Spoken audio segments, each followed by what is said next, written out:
Hey guys, this is Dhruv and welcome back to my YouTube channel Programming Protein. So as today we are going to talk about the very most important topic of programming languages, that is loop concepts. Okay, so let's begin.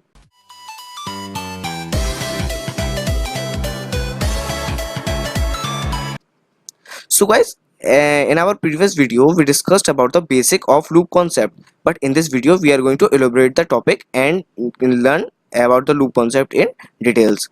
Okay, so first of all, let me tell you that loop concept is used to execute a single statement or a block of statement multiple times. That means if you have to execute a single statement or a block of statements multiple times, then you can use the loop concepts. Okay, so let me take an example that if you have to print integers value from 1 to 100. Okay, so you cannot just print 1 2 3 4 up to 100. This is a very bulky statement and a very complicated statement. Okay, so to overcome this problem we have loop concepts. So majorly in the loop concept in the programming languages we have majorly three type of loop concepts, which is shown on your screen. So these are the three major loop which we will use in our programming languages. Okay, so first one is for loop, second one is while loop, third one is do while loop. Okay, so these are the three loop, and now let's move on to the syntax of these particular three loops and how we can use these loop to solve our problems. Okay, so let's move on to the first one, that is for loop. So this is the definition and syntax of for loop. So this is the very commonly used for loop concept. So and this is the syntax.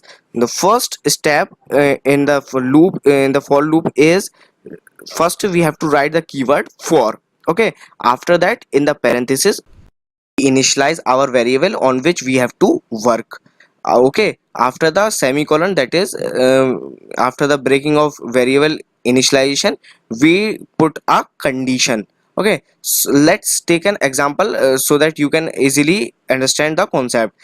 If we have to print integers from 1 to 100. Okay, so the very first integer we have to print is 1. So we initialize the variable with 1. Okay, to print from 2, so you initialize the variable with 2. Okay, after the condition statement in the conditional block we have to put the condition on which the loop can stop.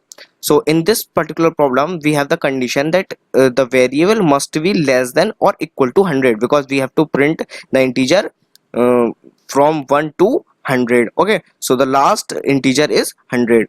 That means the condition is the loop will execute when the variable is less than or equal to 100. So this is the breaking statement. After when the condition become false, and loop will break. Okay, after the condition block we put the variable updation, and that means in this block we update the variable because we have to print the integer from 1 to 100. So we must have to update the variable. That means 1 2 3. Let's suppose that we initialize a variable that I equal to 1. Okay, so in the conditional block we put the condition that I is less than or equal to 100. That means if I is less than equal to 100, if the condition is true, then the statement will execute, or the condition is false, the statement will not execute.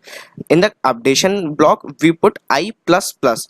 That means I equal to I plus 1. We update the I with 1 integer. Okay, so this is the particular syntax to print integer from 1 to 100. And in the in between the braces we put a statement printf %d and comma I. Okay, so we just print I, and compiler will automatically print and update I1 equal 1 2 3 4 5 up to 100. When the I equal when I becomes 101, then condition become false and loop will break. So between the braces we can put as many as statement we want. Okay, there's no foundation of statement. Okay, so as many as statement you want to print in the loop statement you can put between the braces. Okay, Now there are some points which you have to remember. Let's suppose that if you want to declare your or initialize your variable before the for loop or above the for loop, so you can just initialize your variable, and in the place of variable initialization you can replace the variable initialization with a space. Okay, just remove the variable initialization, but you have to put the semicolon before the condition statement. The compiler understand that you skip the variable initialization and try to find your variable outside the for loop. Okay, let's suppose if you want to skip the conditional statement conditional block, so you can just replace the conditional block with a space and put the condition between the braces. So the compiler will check the condition between the braces, and if the condition become false, so it break the loop. And same as you can skip the variable updation and update the variable inside the block of for loop. Okay, so that's it for the for loop. Now let's move on to our second loop, that is while loop. Okay, so let's move on to the syntax of while loop. So this is the syntax of while loop. Okay, so in the while loop, first we have to declare or initialize the variable outside the while loop. Okay, so after initializing the variable we write the keyword while, and after writing while we put the condition on which the loop has to be break. We put that condition inside the parenthesis. Okay, variable updation take place inside the block of while loop, or we can say that the between the braces. Okay, so in the while loop it also work as the for loop. And so outside the while loop we initialize the variable. Okay, so after initializing the variable we check the condition is true. If the condition is true, then it execute the statement and update the variable, and after updating the variable it again check the condition, and again if when the condition falls the loop breaks. Okay, so this is the concept of while loop. Let me take an example so that you can easily understand the concept of while loop. Let's take the same example of printing integer 1 to 100. Okay, again in the while loop the very first thing we have to do is variable initialization. Okay, so in this problem to solve this problem we take a variable I.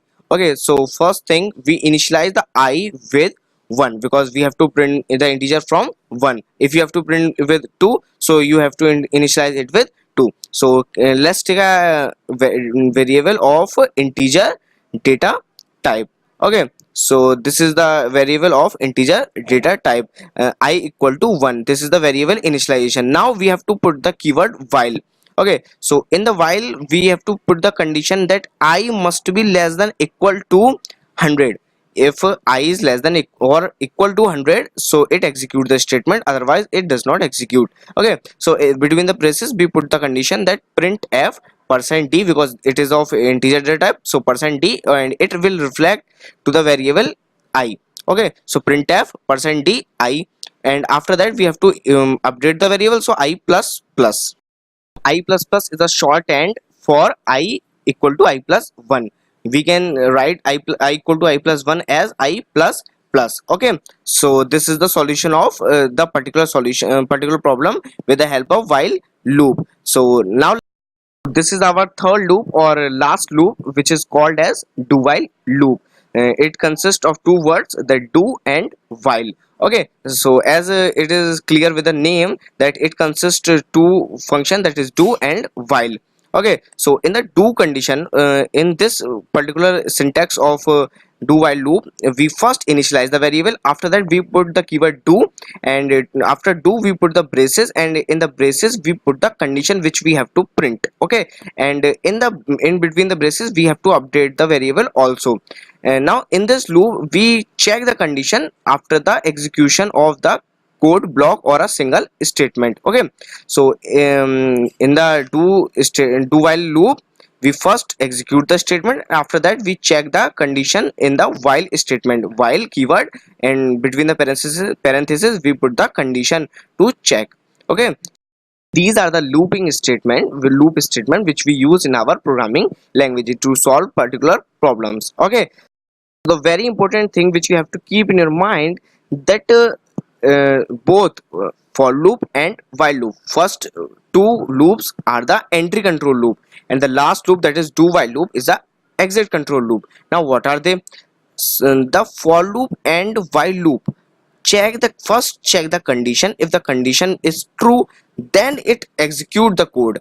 But do while loop first execute the code and then check the condition at the end exit level.